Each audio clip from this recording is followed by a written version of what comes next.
This is Nina Lockwood. Welcome to Get Your Happy Back. Stories and insights that will inspire you to find new sources of happiness in your own life. Hello and welcome to Get Your Happy Back. And today I get to talk with Zaidee Bliss. Hi, Zaidee. Hi, Nina. How are you? Been a long time, right? Yes. So Zaidee, I will let her tell you about herself, but she's a yoga teacher, a health coach, an Ayurvedic practitioner, and oh, so many other things. And this conversation is going to be a little different because we're going to be talking about happiness and well-being from a more embodied physical standpoint. So Zaidee, over to you. Well, thank you.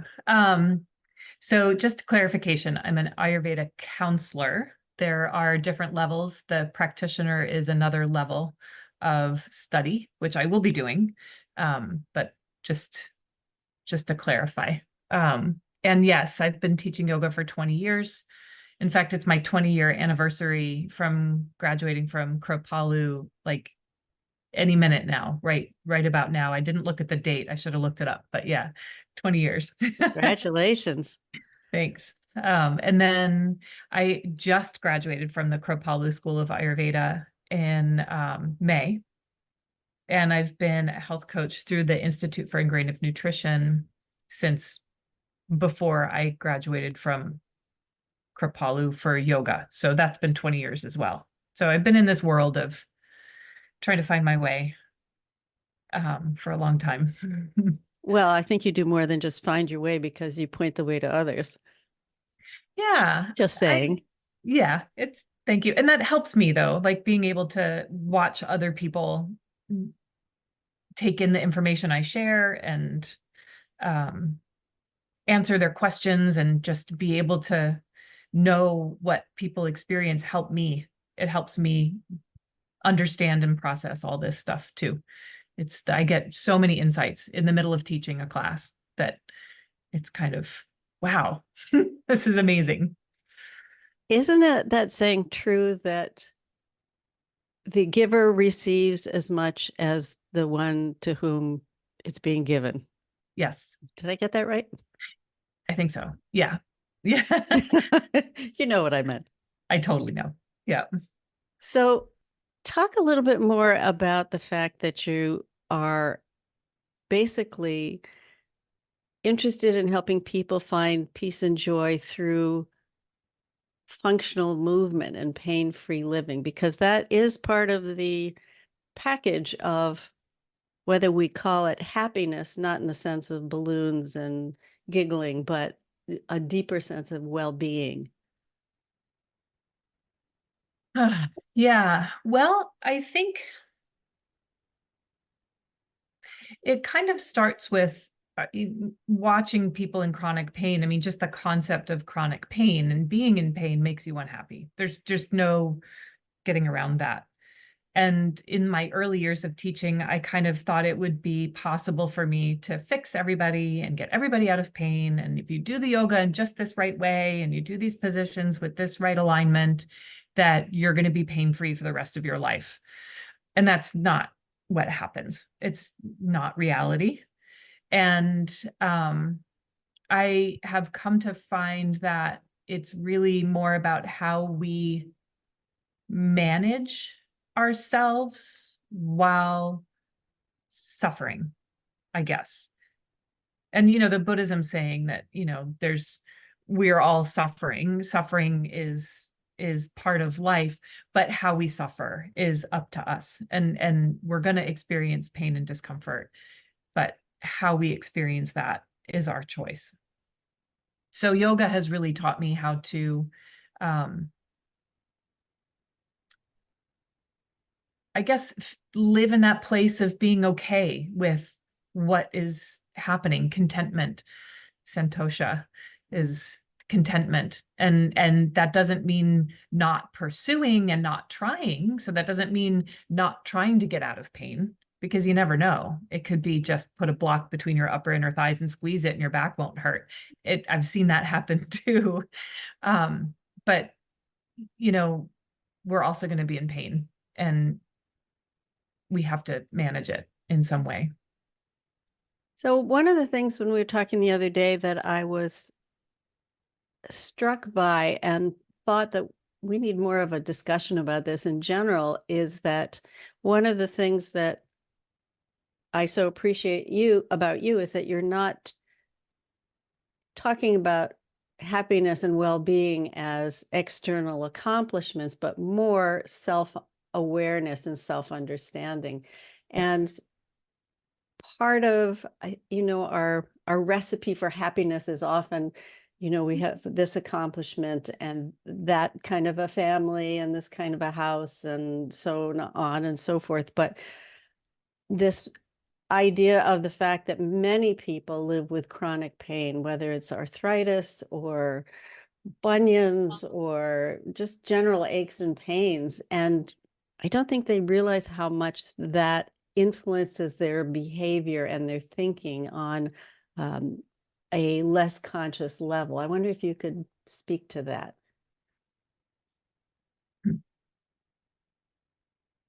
Well, I think that, well, there's a lot in there. So maybe clarify speak to maybe ask it again in a In different another way. way. Yeah, yeah, Yeah. yeah, I think that people don't understand. This is going to turn into a question. I yeah, think people don't always realize the extent to which being in pain affects their thinking and their behavior. yeah. And I wonder if you could speak to that, because so many people, as we were talking earlier, are focusing on doing, not on how we're doing Right, and what's influencing our doing. right, right. So, um, when I'm teaching people who are in chronic pain, when I'm teaching them yoga or even working with them in Ayurveda, I've been a health coach for a while, but Ayurveda really addresses certain things that are, like if your stomach hurts, it's really hard to function. I mean, think of the times that you like didn't poop when you had to and you didn't feel good. Like it affects your mind. It affects how you go about life. It affects how you talk to people and how you get out in the world, in interacting with other people. So I think that if you become more aware in a yoga practice or in a eating practice or just a meditation practice, if you become more self-observant, then you can see the places that you react badly because you're in pain. And I think people do know that they're reacting badly because they're in pain. I think I think they realize that their life is affected because they're not addressing their discomforts. I think it's the more subtle discomforts that people don't realize, the dissatisfaction with life or the kind of settling into a particular mind chatter, mind story. I think those are the ones that people are really not sure about and or not knowing how they're not it's hard to say. They're not aware of how that is driving their behavior. Does that make sense? Yeah, it does. And from your perspective, in terms of yoga and Ayurveda and all of your health expertise, how does one go about becoming more self-aware? Yeah. So that's the fun part. That's the part I really like. When I first started teaching, as I mentioned before, I was really focused on the alignment and how everything had to be perfect because it would get you out of pain. But what I came to realize is that as I was teaching all this self-awareness about where your pinky toe is and how your legs are lined up with each other, it became more of an exercise of developing awareness of, yes, where your body is. And if you know where your pinky toe is, you're not going to stub it. And if your mind is focused for this short period of time that you're in a yoga studio, if your mind is focused on just those little minutia, you're not focusing on this constant mind chatter. If for a minute you get a break, and that break is so essential to our nervous system and helping us settle down, and just then you're able to be even more aware. Then it kind of builds itself like a cycle. Mhm. What would you say to the people, and probably mostly women in this context, who are not, who have a challenge going from very organized and strategic and very left brain sequential to which doesn't actually allow for a lot of opportunity for self-reflection. How Mhm. do you make that shift? Because it's not an easy one. And I think with being able to take a yoga class or some kind of class where you're slowing down helps. But from your perspective and your experience, how do you see that unfolding, and what kind of recommendations would you have for people who are that kind of type A personality? Well, it's again the yoga that I'm teaching and that other people teach, that really intricate, really thoughtful, really technical. Like I love talking body parts and using muscles, names, and stuff like that. And it stimulates the intellectual brain. It creates that, it gives a structure to people who are very organized. It is a very organized practice. And because the body is sort of, the body doesn't lie to you. Like the body is just going to have its experience. It feels what it feels. And yes, it might trigger stuff in your brain, and your brain turns it into, like talking about PTSD and trauma and all that kind of stuff. Your body can trick your mind into thinking something's wrong, and then your mind wanders with it. But the body is generally really compliant and willing, and it just wants to be better. And it's sort of, I don't want to call it dumb because it's an incredible, intricate machine, but it's very willing. And it's actually the part of us that can change. It changes slowly, but we can change it. We can work with it. We can play with it. Our mind is a little tricky. Our mind can be like it can fog us. Our mind can tell us stories. It can tell us all these kinds of nonsense things that make it really difficult to change our mind. But we can walk into a yoga class and have a migraine or have a, sore back and leave without it. And that's just miraculous. And that feels like progress. And it gives us a sense of real accomplishment and a sense of controlling our world in a different kind of way that we don't usually feel in our rest of our life. That makes a lot of sense. We were talking the other day about, and I'd love you to share more about this from your perspective, about uh, the becoming more aware of our sensory experience. Mhm. Because so often during the day, we don't pay attention. We just kind of shove our food into our mouths if we eat at all. It's constantly staring at computer screens, remembering to do the laundry. The list goes on and on and on. But talk about this idea of being more aware, using your senses to get out of your head, to regulate your nervous system. Yes. So a few years ago, I worked at a community residence for people who were suffering from substance use disorder and mental health disorders.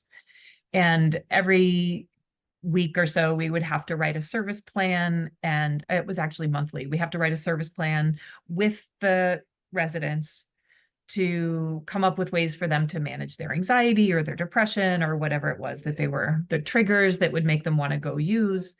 And most of the things that we talked about were notice the trees, notice what color the rug is, notice your hand sitting on your lap. It was all of these sensory things. And then studying Ayurveda a few years later, your senses are everything that we take the data or data from the world into us is through our senses. And our senses are the way that we connect to everything else around us. So if we're not looking at things, if we're not listening to things, if we're not tasting our food or smelling our food, we're not connecting to it. And so we feel disconnected. And I mean, it's kind of duh, you know, in a way. And yet it's also really easy to get caught into the you know, I ate a cupcake not long ago that I got from for my lunch, and I was driving and I ate it in the car while I was driving. And I realized when I finished the last bite, I didn't taste any of that cupcake.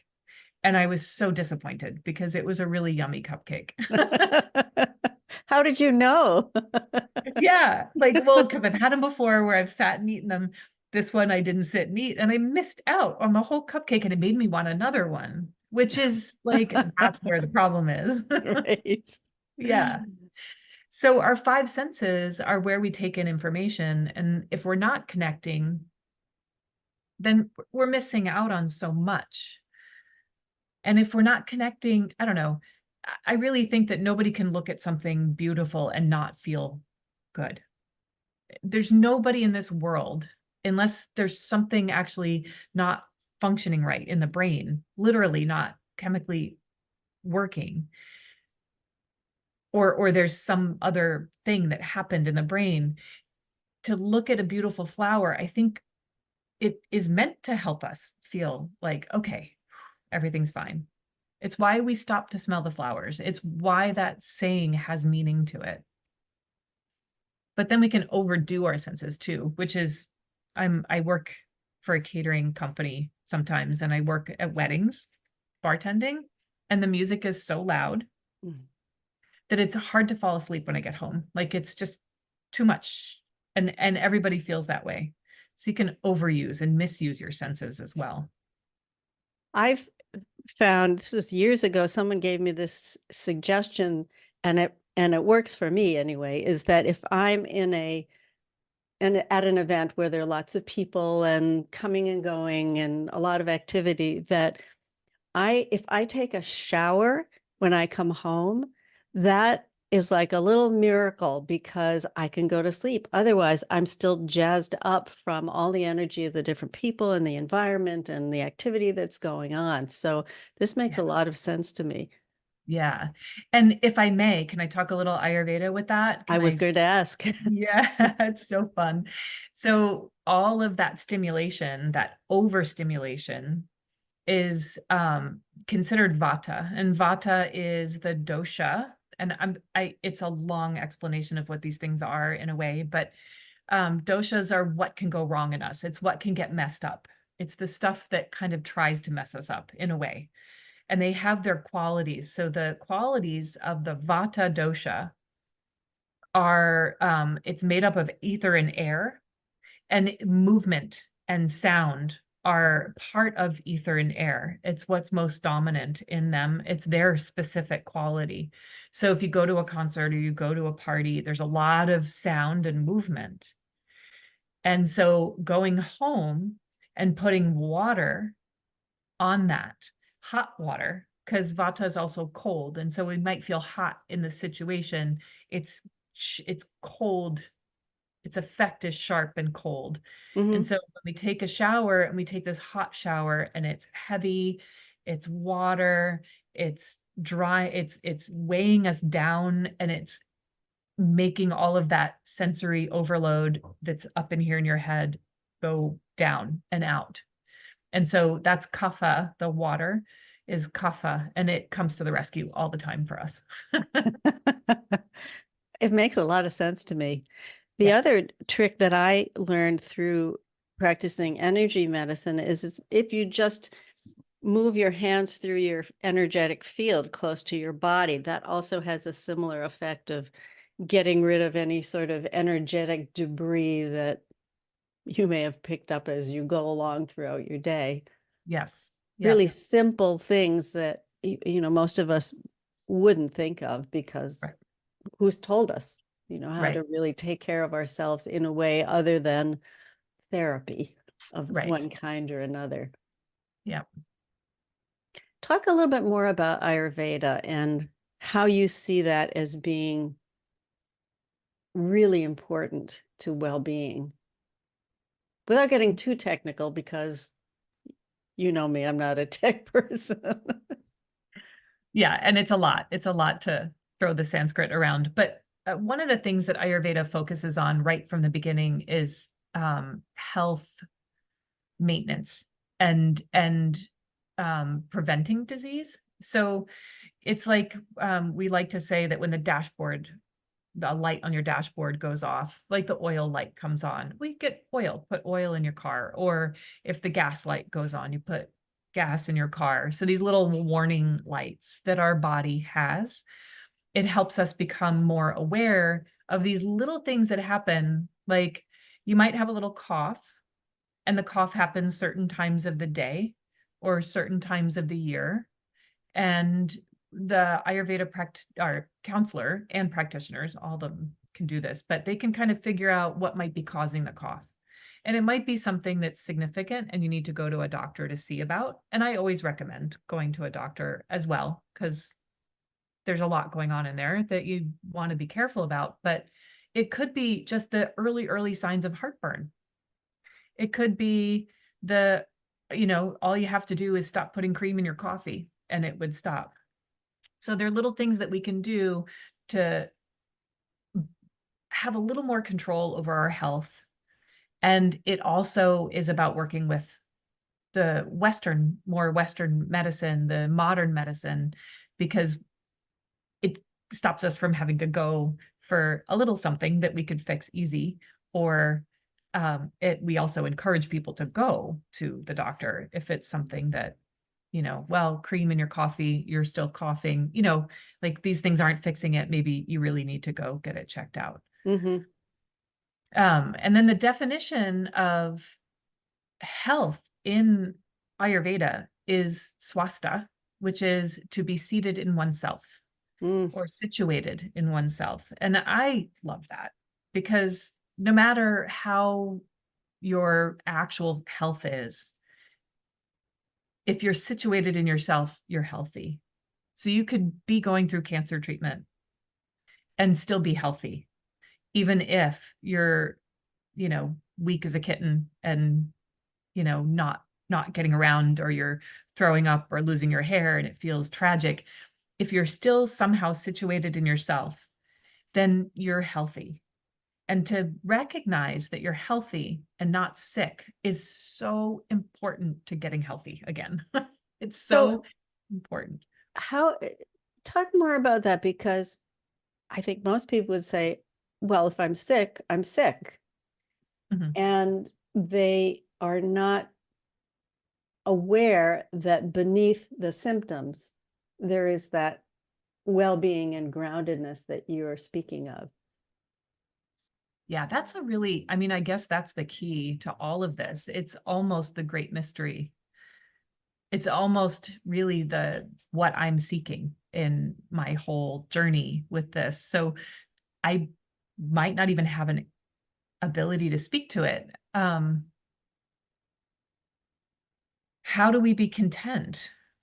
How do we be grounded? How do we be centered? How do we be okay when things are falling apart, or you're not feeling good for a long time, or things are really scary, or um, there's chaos in the world? Like, how do we do that?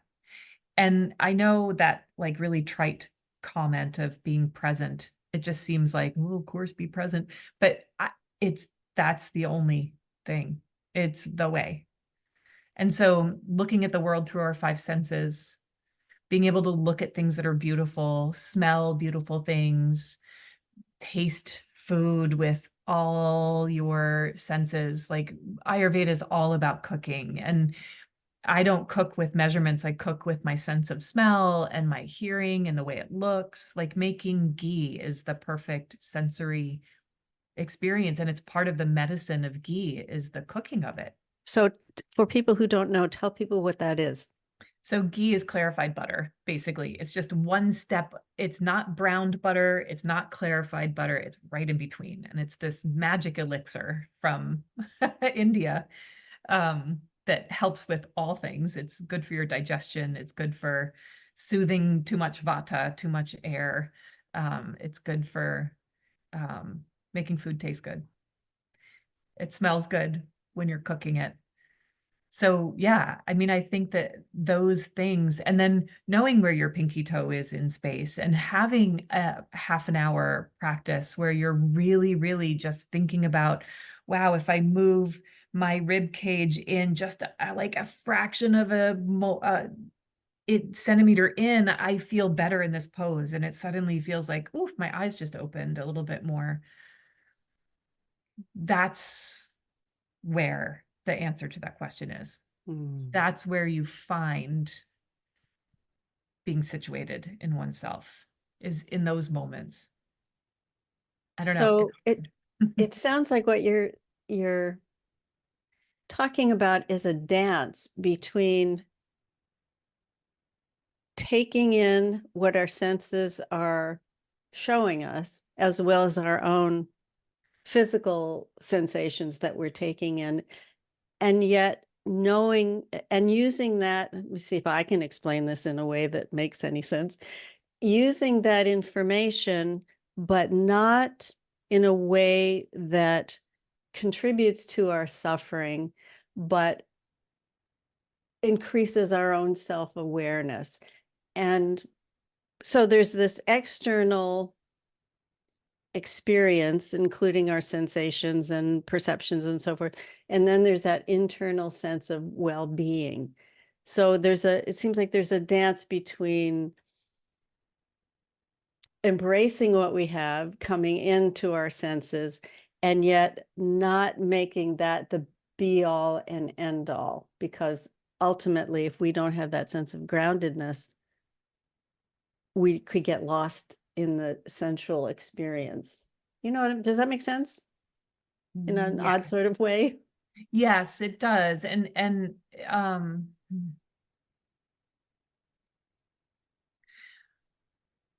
intention is to find as many things to experience that make you feel good. And I mean, that's the beauty of Ayurveda that I love. A lot of the practices that I give to people feel good. They're pleasant. It's not like you have to take yucky medicine. Sometimes you do have to take yucky medicine, and sometimes there are foods that you really need to stop eating. Like I might say, coffee's not good for you. Maybe you should stop drinking coffee. And some people hate that, and so I won't say it right away. But when they realize that drinking coffee creates a certain experience in their body and they have the ability to prevent that from happening, it's very empowering to be able to do that. And not drinking coffee would be okay then, sure, I won't drink coffee anymore. Looking at things that are beautiful, experiencing, going to the river. I tell people a lot to go swimming, go for a swim. And most of the people that I tell go for a swim, they want to go for a swim. That it's like, they're like, oh, I have permission to go for a swim in the river. I've wanted to do that. And now I have permission, and it becomes medicine for them to do that. So I guess the idea is to find the experiences that are not painful and suffering, so that you realize that it's not all pain and suffering, or that life isn't all chaos. Like taking a shower. I take a shower too. When I get home from those events, I'll take a shower. And it's just this moment where not everything's noisy, not everything's chaos, not everything's moving. It's good. Moving your pinky toe maybe isn't painful. It's the thing that's like, oh, this is really interesting. It makes me feel like I can concentrate on something else besides the pain in my back. So it's really almost not letting yourself get caught in the uncomfortable ones and the yucky ones, realizing that there are other experiences out there that you can have, even in snippets, that are beautiful and good and hopeful And necessary. and necessary.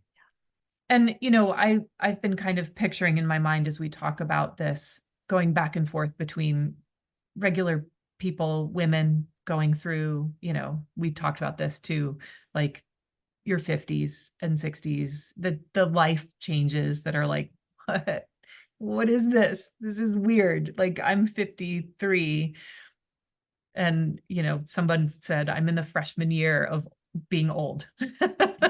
So there should be classes in how to do this because I'm like, I don't know. I don't know what's happening. There are weird things that happen to my body and there are weird things that are happening to my brain. And, I don't know. My dad is getting old and parents die and things happen that are strange. And so, thinking about that kind of person as opposed to somebody who's really suffering with real great giant serious issues, I'm thinking about them too. But I like I said, I kind of go back and forth between those two images in my mind, and I think that most people are the sort of life is just really weird and we have to figure it out. And so it's a little easier for me to say, go look at a tree and find its beauty. I can do that. So I don't want to speak for people who are in really significant chronic pain and suffering to go look at a tree and feel better. I suspect they can, but I don't feel like I can say that because I don't have that experience and I don't want to diminish anybody's experience who are suffering kind of great sufferings. Sure. Yeah. So, having had this experience myself, I would love it if you would speak to how to get beyond just thinking, I'm just going to ignore this right now because I have other things to do. Right. So we put something, a sensation of pain, we put it away. We just start to ignore it and figure, oh, it'll clear up by itself. And yes, the body is miraculous. And we all have heard this 1,000 times. But this idea of putting things off because we think, oh, they'll just solve themselves, I think is a real, can be so detrimental to our well-being because, it's like the old saying about, when you're on the airplane, if you don't put the oxygen mask on first, you're useless to anybody else and you're useless to yourself. So can you speak to that a little bit? How do you stop and pay more attention? How do you become more aware in the moment? What does that take?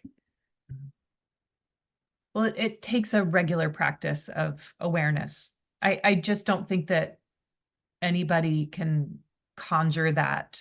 I know there's some people who are just sort of weirdly good at taking on a new habit and they're just like perfect at it and they exist and I'm not that. I need constant reminders, and I guess my constant reminder is that I'm teaching yoga classes and I'm watching women, mostly women, men do it too, but I have mostly women in my classes, and they'll lie down in shavasana and I'll repeat again and again, shavasana is supposed to be comfortable. It's supposed to be relaxing. You're not supposed to feel any pain. If you're feeling any pain or discomfort, wave a hand at me, I'll help you. And I see people not waving their hand and I know that they're in pain and discomfort. And I have to remind them, you're allowed to ask for help. You're allowed to say, I'm uncomfortable. It's okay. And I think that there's a great stigma, not just a forgetfulness of being taking care of yourself, but a stigma for asking for help or admitting I'm tired or I don't feel good or this isn't comfortable. And most of the time, it's so easy to fix. It's just like, oh my gosh, it makes you feel silly. But once you get a couple of those under your belt, it's easier to do. It's easier to ask for help. It's funny, I write in a journal and I kind of set up every year a new, I don't know, brainstorm of what I want in my life and how I want to feel. And I want to feel more resilient this year. It's more in 2024. That's my little thing. And so more resilient is one of my things. More steady is another thing that I want. And there are a few others, but anyway, the more resilient, one of my little offshoots is ask for help. And I've highlighted it and I go into my journal and I look at it every once in a while and I've decorated it, made it look pretty so it captures my attention. And asking for help is one of them because I don't know how to do everything. So I think that's a big one. And then just realizing that, I don't know, having a husband that I can be honest with is really helpful, but there are definitely times where I've had to tell him I'm not, like I can't do certain things right now because my body's being bizarre. And so, or my brain is not okay. I'm angry for no reason. Just maybe walk out of the kitchen quietly and be alone, Before the pots start flying. Exactly. Yeah. So, I mean, I think that being able to be honest but that comes back to the self-awareness. So it really is just about starting some kind of practice, starting some thing. It could be, I sometimes say, take 3 breaths before you eat your food. And then how do you remember to take the 3 breaths before you eat your food? Sometimes a lot of people in the spiritual world will wear jewelry or something that reminds them of their mission, of their practice. Mm-hmm. So getting something that feels good, it's pretty, you can wear it or you can put it in your kitchen. If you eat at the table, set the table and set it with something that you think is just exquisite and it'll draw you to it and it'll remind you of your practice. And if you don't do it, like you don't take these 3 breaths before you eat and you realize like, wow, I haven't seen that picture of my nephew that I set on my kitchen table, or I haven't seen that pretty bowl that I wanted to use for my food because I'm not paying attention, you'll remember that better than you'll remember, I need to take 3 breaths before I eat my food. Or the deadly, I should do this. Yes. Yeah. Yeah. I think you're right about the reminders because we live in an age where we're so easily distracted. Mhm. You swipe left, you hit the remote, or whatever it is, you move on to the next thing. There was Yeah. recently a very interesting article in the New York Times where people were given the instruction to look at a piece of art for 10 minutes. Mm. And many people couldn't do it. Yeah. And people who could almost do it, as well as the few that could do it, said it was eye-opening because they made space for an experience that affected them on all different levels. But the fact that we're so easily distracted, got to do this, got to remember that, multitasking, which supposedly women are better at, but also there's a downside to that, right? Mhm. Yeah. Yeah. I feel like we're kind of up against a little bit of a monster that's bigger than it's not bigger than what yoga and Ayurveda teaches, but it's a big thing. And that the addiction to phone, I feel it in myself. Like I feel myself flipping through things and just scrolling through and not paying attention. If a video is too long, I won't watch the whole thing. I won't listen to a whole song on the radio because I want to just go on to the next song. It's bizarre. So I have to force myself to do it. And I think that that's where, if you're going to say should at any point in your life, it's I should put my phone in the other room for an hour or so. And that's the should that maybe is an okay should because it's a really important thing and it's a tough one. And I think of all of the, I don't like to tell people to stop doing things, but stopping scrolling on your phone, I think is really important. That Bob Newhart edict, just stop it. Just stop. Yes. Yeah. I don't know Yeah. if you remember this, but back in the 50s and 60s and maybe even 70s, I don't really know when this started to switch, but movies would have very long takes. If you look at like Kurosawa's films, The Seven Samurai, or this, they're long, long, long takes. Or if you see Fred Astaire and Ginger Rogers dancing, they don't Mhm. do 3 seconds and then go on to the next thing. It's like 30 seconds. These dance routines go on for a long time before the camera switches to another angle. And because of tech, well, we probably all know this, but the technology, this idea of doing more and our worth being measured by how productive we are, all of those things just detract from the quality of our lives. Yes. Yeah. We're in an interesting time, and you watch those movies and kids are bored to death. Like they can't watch anything that's older than just a few years ago, Yeah, really. And yeah, it's hard to watch even for us because we're yeah, not used to those long holds.